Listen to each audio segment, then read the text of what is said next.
You've heard about the reporting, the financial periodic report to the Commission.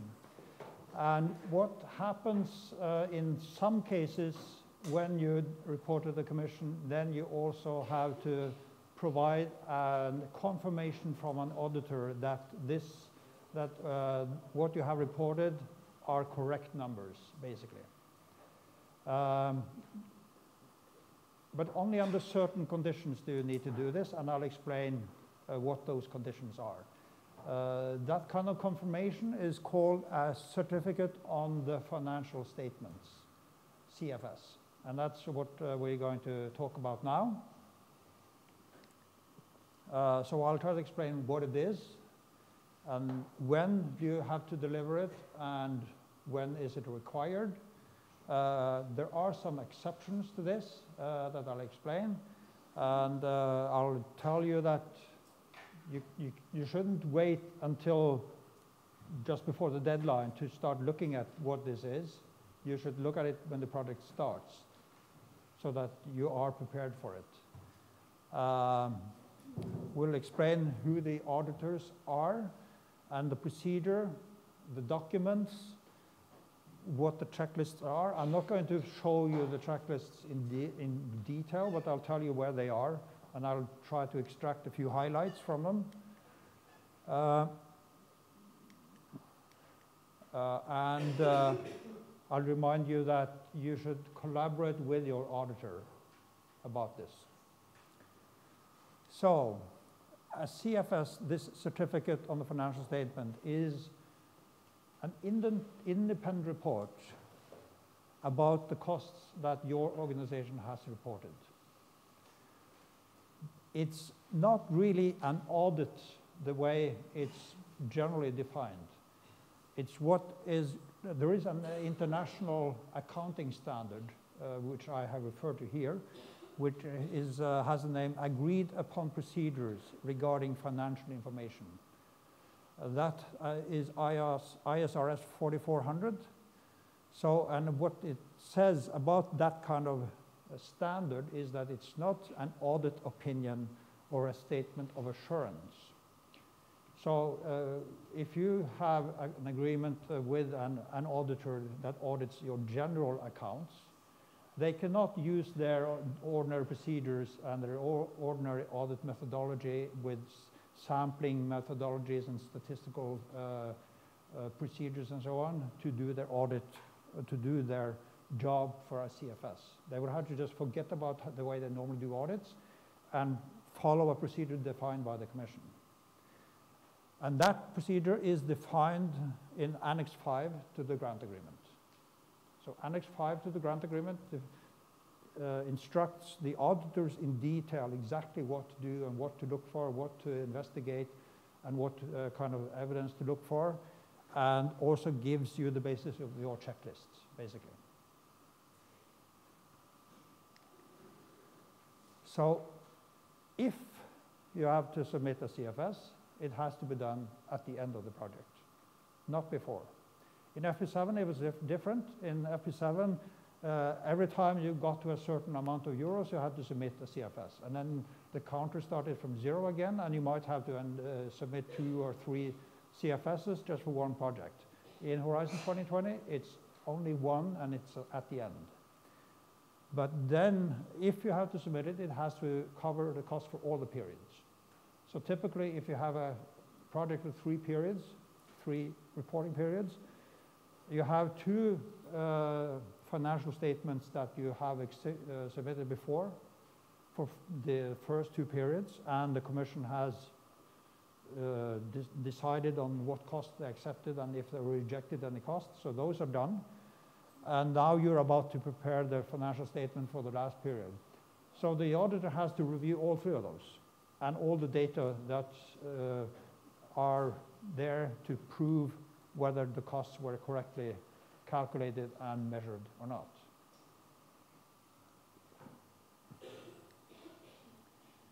So, and there is a certain amount of euro that decides whether you need to submit the CFS. The number is 325,000, but it has been a source of potential confusion 375,000 euros referring to what? It is not the grant. It's only those, to put it simply, it's only the costs that are not determined by like a standard percentage, like the indirect costs that the Commission has defined, because there's no way you can document the 25% of indirect costs anyway. So there's nothing that the auditor can look at. So it's the actual costs and the unit costs for personnel or internally invoiced costs. That's my way of translating what the words mean, because it's unit costs for things that your organization has calculated according to your normal accounting procedures and your normal calculation methods. So if you have, like for personnel costs, opted for the unit cost methodology, which means typically cost per groups of personnel or categories of personnel, then that's a unit cost, but it's according to your methodology. So that would also be included in this group of costs that if it reaches 325,000 euros, then you need the CFS. And the other kind of unit cost that's relevant here is for internally invoiced costs, because that also is supposed to be according to your calculations and your methodology. So if those costs add up to 300, or the reimbursement of those costs add up to 325,000 euros, then you need a CFS. I'll give you an exercise, and we'll see what the answers are. So if you can find your red and green papers, and tell me whether a CFS would be required. Can you read the numbers? Yeah. So is a CFS required? Yeah. Good. Excellent. Yeah, perfect. And I've also done the calculation of the numbers that are relevant. In this case, 450,000 euros. That's very good. And the next exercise, would a CFS be required here?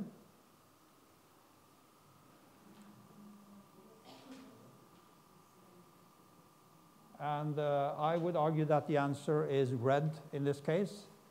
If you add the numbers in those categories, the direct personnel cost, the other directs, and the subcontracting, it should amount to 320,000 euros, i.e. 5,000 euros below the threshold. So in this case, you would not need a CFS. So it's a little bit, it's not just looking at the grant, it's looking at part of the grant. I had said that there are exceptions, and one is for Marie Skłodowska actions in Horizon 2020. In FP7, you might need a CFS for Marie Curie actions, but not in Horizon 2020. Because everything is unit costs, and all the unit costs are multiples of the person months of either researchers in ITNs or secondments in RISE, and so on.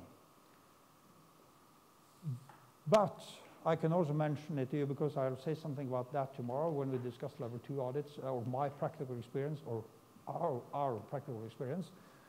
You can definitely have a level 2 audit of Horizon 2020 Marie Skłodowska reaction. So at that level of audit, yes, there's definitely something to be audited there. But it's not a financial audit in the conventional sense in Horizon 2020. And you don't need a CFS.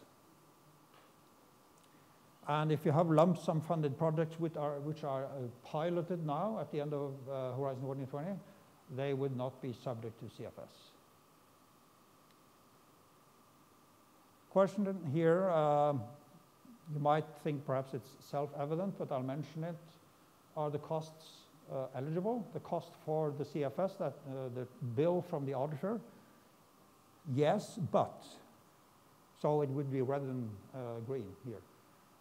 It's only eligible if the CFS is required. if you'd like to have a CFS just to feel certain about the numbers and report it, but it's not required by the EU, the cost is not eligible. And if you decided to have one CFS for each reporting period, but the Commission only requires it at the end, if the cost of those 3 CFS documents is significantly higher than if you were to just have one at the end, they would not reimburse the additional costs because you have 3. They would reimburse what the cost would be for just one CFS at the end. But I know once in a while I meet people who think that, okay, we're not really sure whether we do things the right way, so let's have an audit, just to be sure. That kind of audit would not be eligible to be funded by the CFS, by the Commission.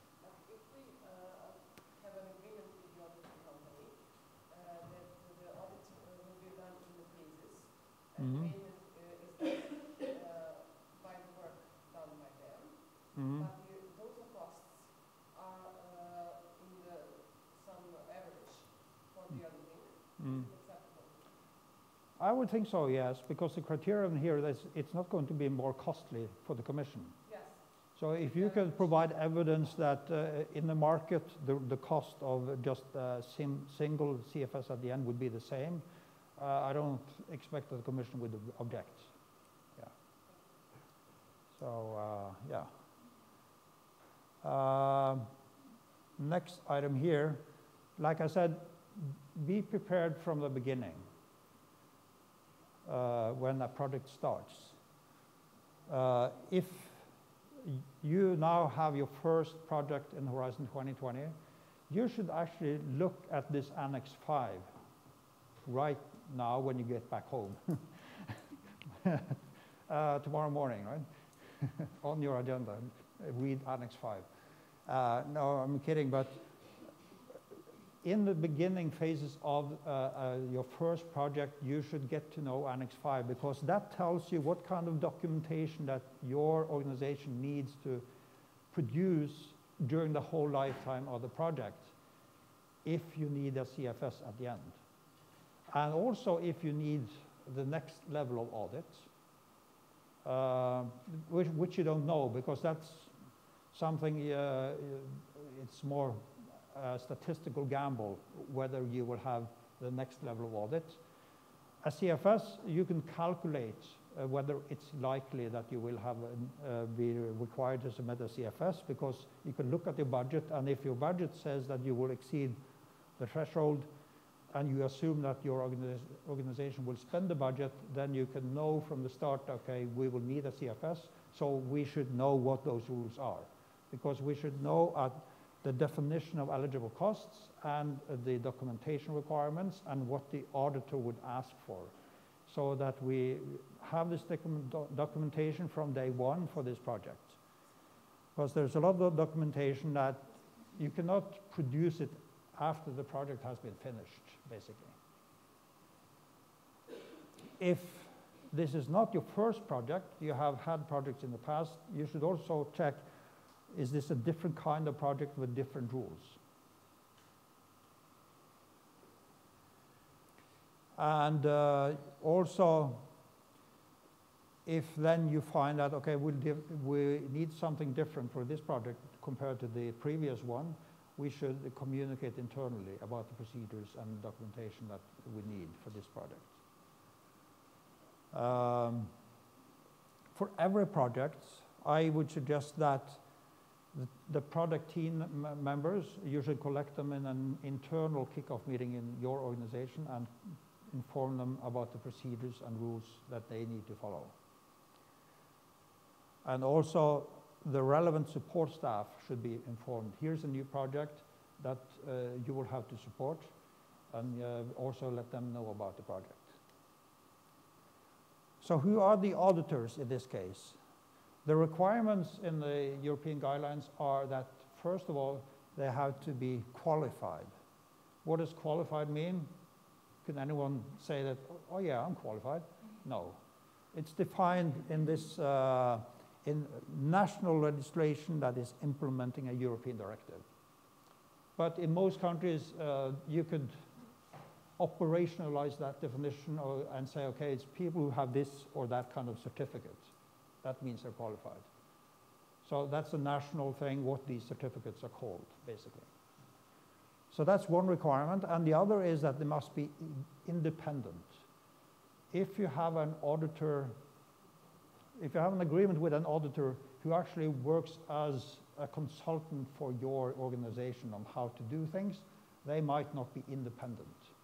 Because they are, in a sense, they might be auditing their own thing, basically. The procedures that they have recommended, they would now audit. That would not be independent. So that should be checked. And there was also like a document, Code of Ethics for Professional Accountants, that defines what independence means in this case. So basically, the standard requirement is that it must be an external auditor, but public organizations like my university, they are allowed to use what is called an independent public officer with the formal competence to audit. That would be typically be called internal auditors.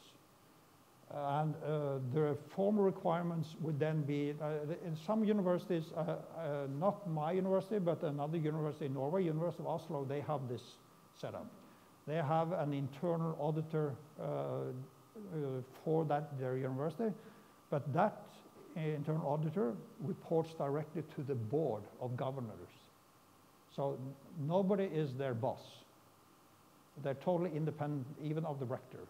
And the rector cannot go and tell them what to do and give them any instructions because they're reporting directly to the board. That would be an internal auditor, and public organizations who have that kind of arrangements are allowed to use an internal auditor in that sense to produce a CFS. What you could consider if you have a lot of, if you will need a lot of CFSs for different projects, you could do like we have done. We have issued a public tender for this service. And we got offers from different auditing companies, and then we signed a framework agreement with one auditor who does all these CFSs for us based on this framework agreement. So that, in that sense, we have also tried to secure best value for money, even for the CFS.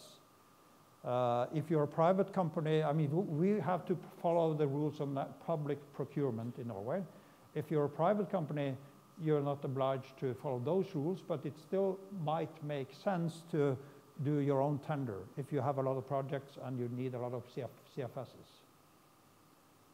Because then you could look at their qualifications, their methodology, and their price and everything to make sure that you get the best value for money. Any questions or comments? No? Okay. So what's the procedure that I would recommend? Plan ahead. And like I said earlier today, insert buffers, lags, so that the schedule is not too tight to allow for delays and unexpected problems. Have a signed contract with your auditor. It could be a framework program, contract, like we do, or a contract just for one CFS. Book time with your auditor way ahead.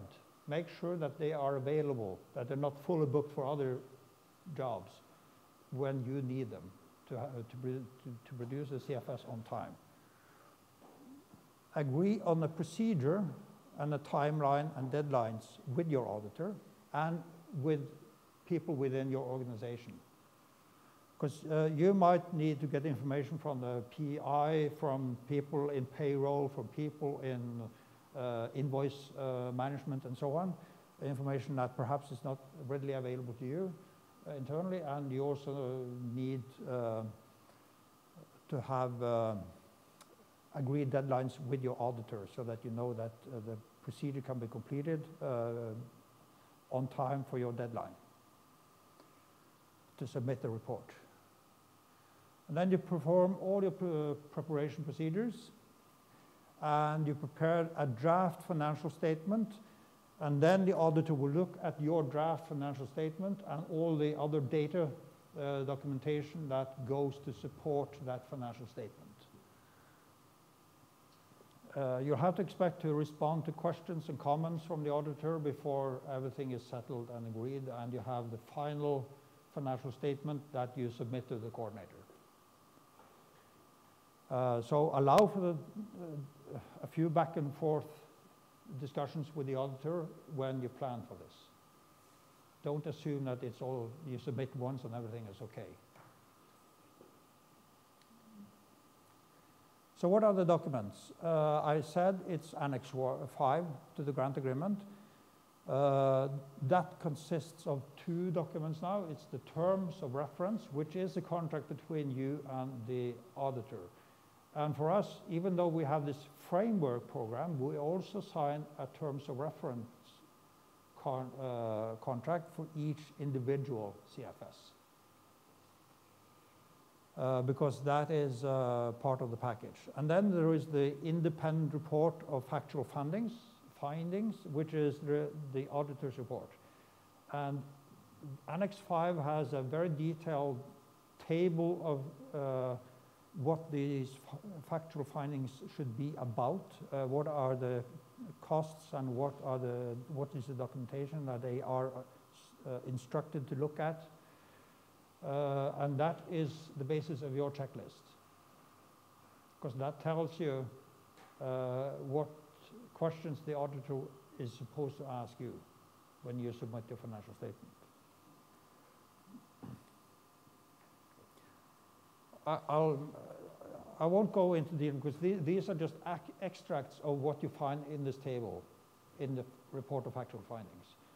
But we all know that personnel costs in most projects is the biggest part of the budget and the cost. And so it's very critical, because that's where most of the costs are. And they will, the auditors are instructed to ask for documentation from the payroll system, the pay slips, to have confirmation that the person was employed and so on in the period that you charge cost for. You have to make sure that the person was employed for any time period that costs were charged for this person. And the other things that I mentioned here, that the salary level is in line with normal practice and normal standards.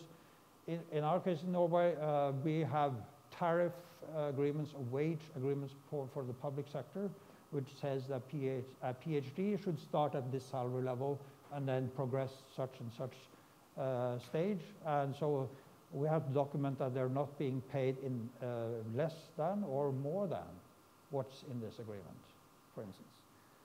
And also taxes and social costs. I noticed that you had quite a bit of some discussion of additional remuneration, but that is a very touchy issue which is not, we have decided it's not relevant for us. So we won't, we just sort of scratched it out and said, okay, we don't bother with that. We don't expect that we can justify the individual additions to people's salary as additional remuneration. It's not, we don't think it's qualified for that. But I hear that it's an important issue in many countries in Eastern Europe. So if it is, in your estimation, I would suggest that you should look closely at it. My general advice, without having to study all the detail for my own university, is that the Commission is quite strict about what they accept as additional remuneration. So if you think you're qualified, don't take it for granted, but really read the rules in detail. And I would also suggest contact your national contact point, your legal and financial national contact point for Horizon 2020, and ask them if you think it's relevant or an issue. If that's all we say about additional remuneration now. Productive hours, they will look at which option, because there are 3 options, they will look at which options, which of those 3 options did you choose, and have you applied it correctly? Or did you do anything wrong when you think you used one of these 3 options? With the cost per hour, they will check first, did you use unit cost or actual cost? Unit cost is the cost per category of people or group of people.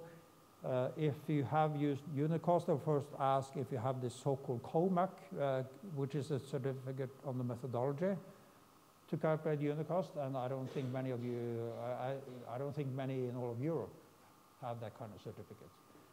So you'll end up with no COMAC, and they will look at your methodology for the calculation of the unit cost.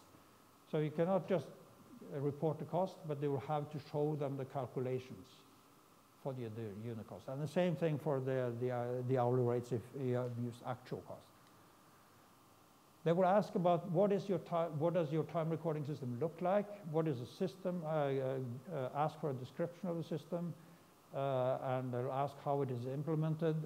They will check that timesheets have been signed and approved and so on. And they will also ask, they will double check, did a person charge hours when the person was clearly not at work?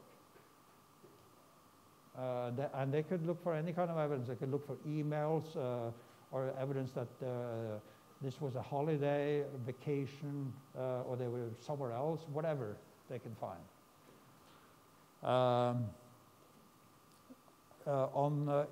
If they have not produced timesheets, and you or the researcher tells the auditor that this person worked exclusively for the project, there are 2 questions they will ask. Did you sign the declaration for working exclusively for the action? And has the person actually worked exclusively for the action? And that's where they will look very critically for any signs that they've actually been doing something else too.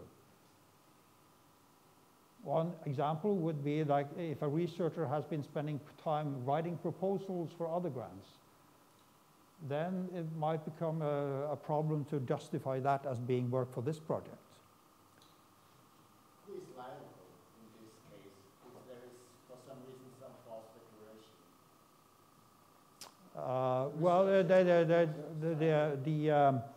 The most direct implication is that they will reject funding.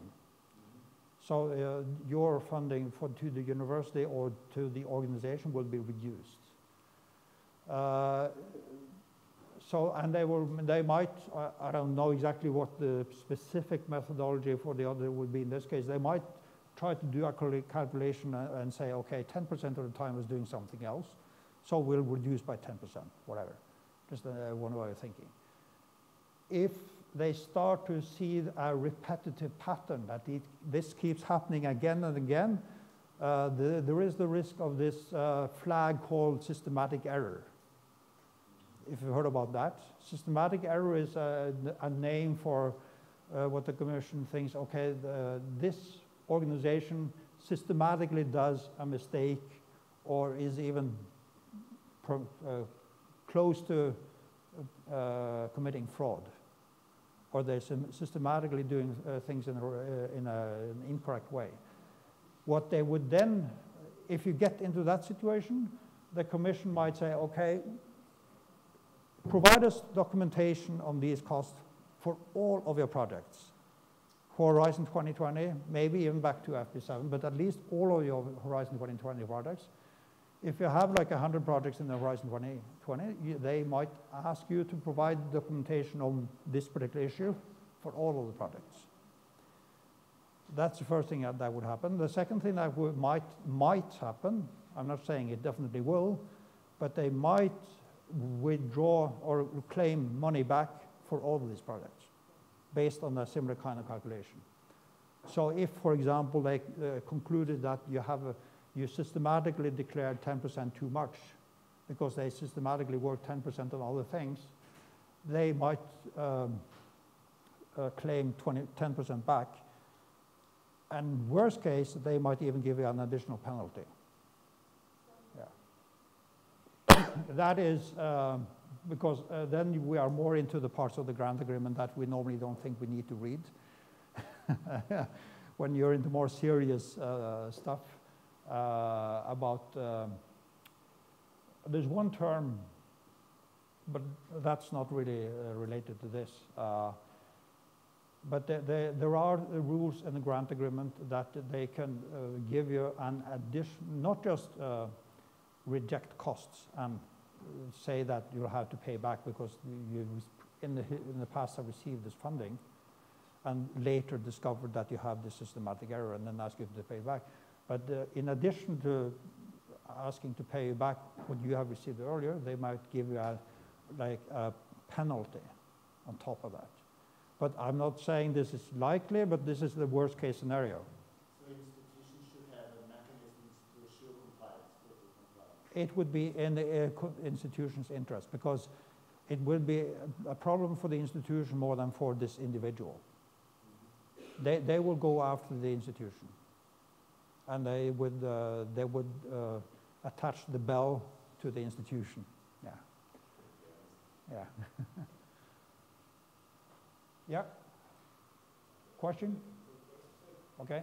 What should we do in a situation where an organization doesn't have a type recording system for the overall time spent on work? Full-time time recording. Is that what you mean? We are working part of our working hours at the project, Mm-hmm. and part of doing something else Mm-hmm. unrelated to the project.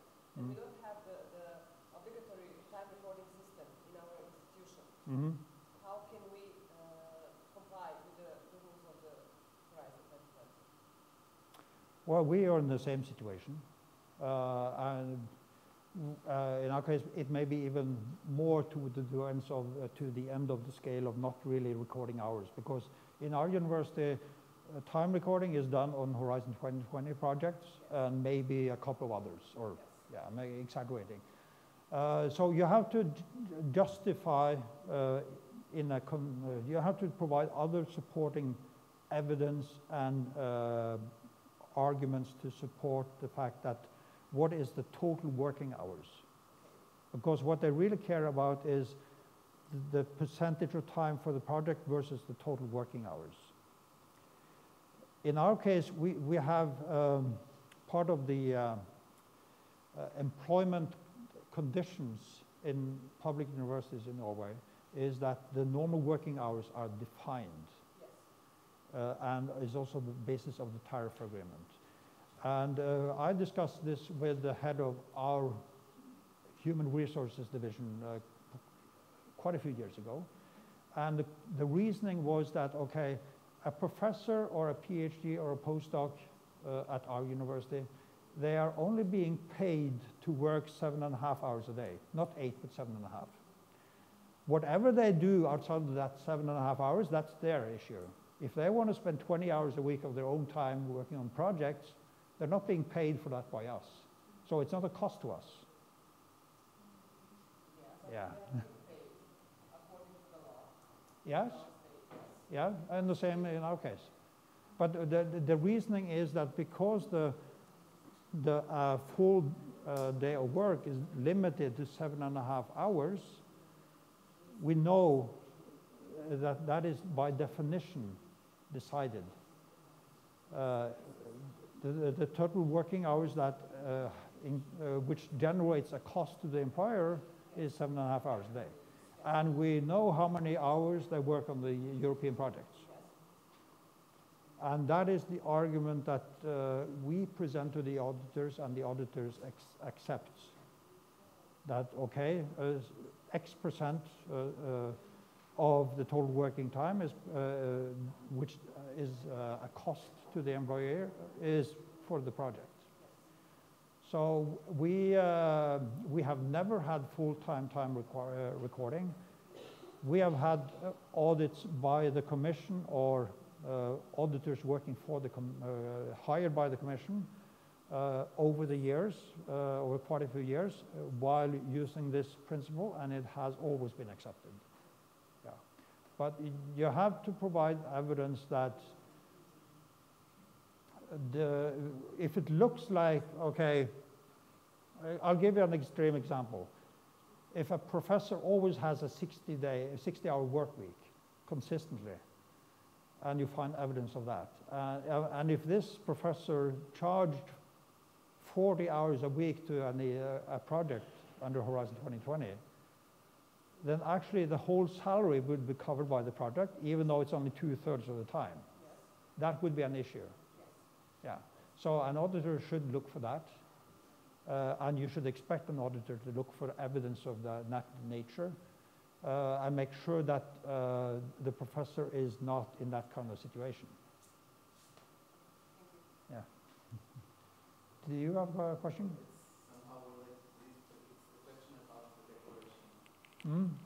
From what I understood, it's not advisable if you're not like 100% sure that the person is working, because we have, I think it's highly unlikely that our researchers, even if they are paid 100% through the projects, I mean, they surely write proposals for other grants, they surely do other things. Mm-hmm. So if, I mean, if there's a chance that by doing that declaration, instead of filling in the timesheets, Mm. then there will be a more thorough verification. Do you think it's better to not up to that and to have the timesheets? Well, I'm not going to have a strong opinion on what you should do, but we have decided not. We have decided to advise against it at our university. And another reason is that things might happen down the road that you cannot foresee today, where you suddenly have a situation where it would make sense for this person to get involved in a different project. Then you have to deal with that situation, and the declaration is supposed to be valid for a certain time period, right? So my personal opinion is that you're more on the safe side to use timesheets.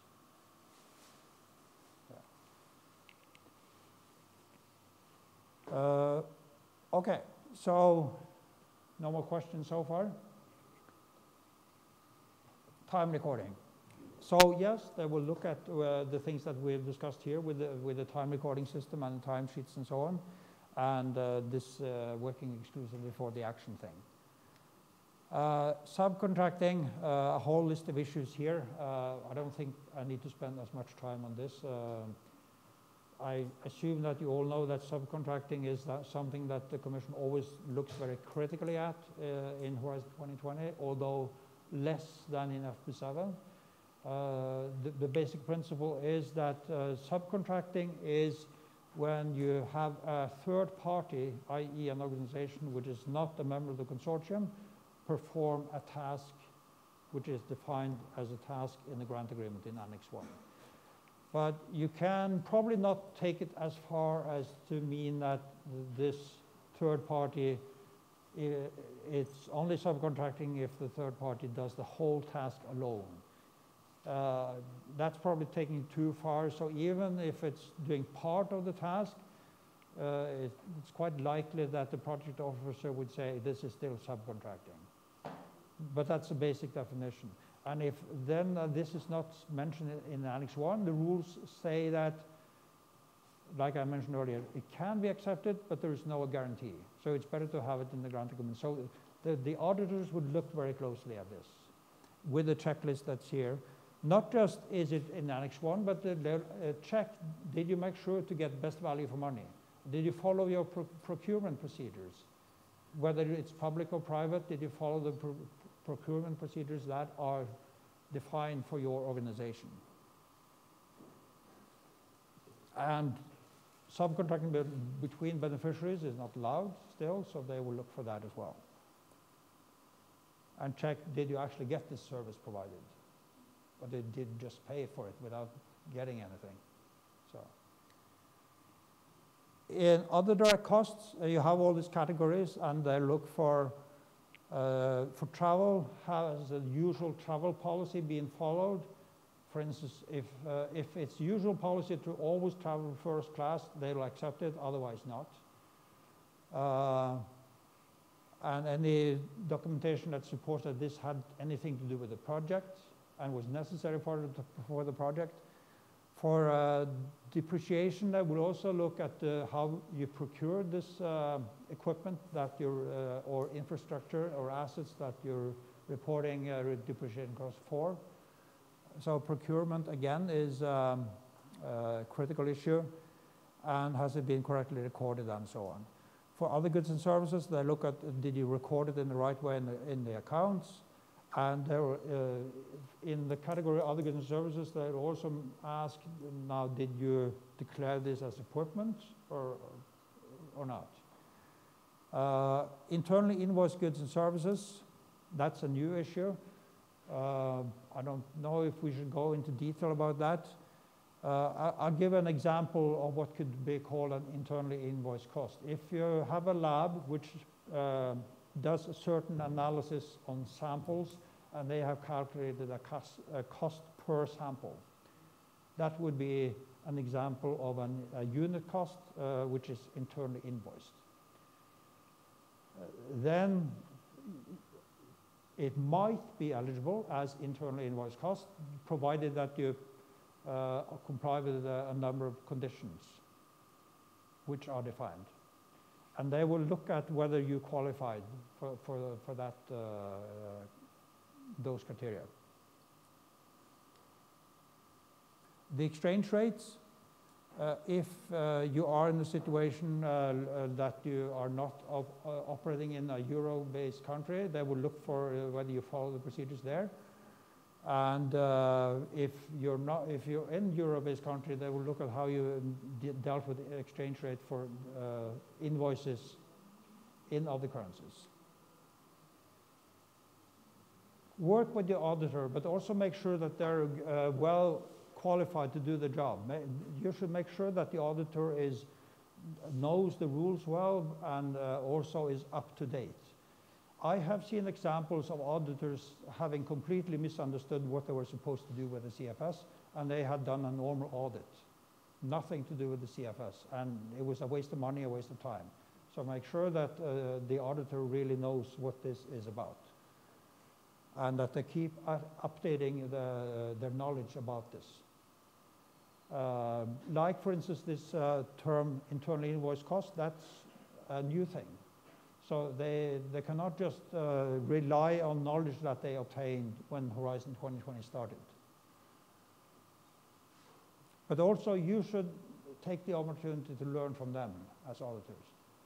And particularly if they also do this for other organizations, not just for your organization. So to conclude, CFS may be required, depending. You should be prepared from the start of the project to be able to provide all the information and documentation that would be required for CFS. It happens at the end of the project when it's being produced. It covers all the reporting periods. The procedures are defined in detail by the Commission. And to see what the details are, it's all in Annex 5. Those are the conclusions. Any questions or comments?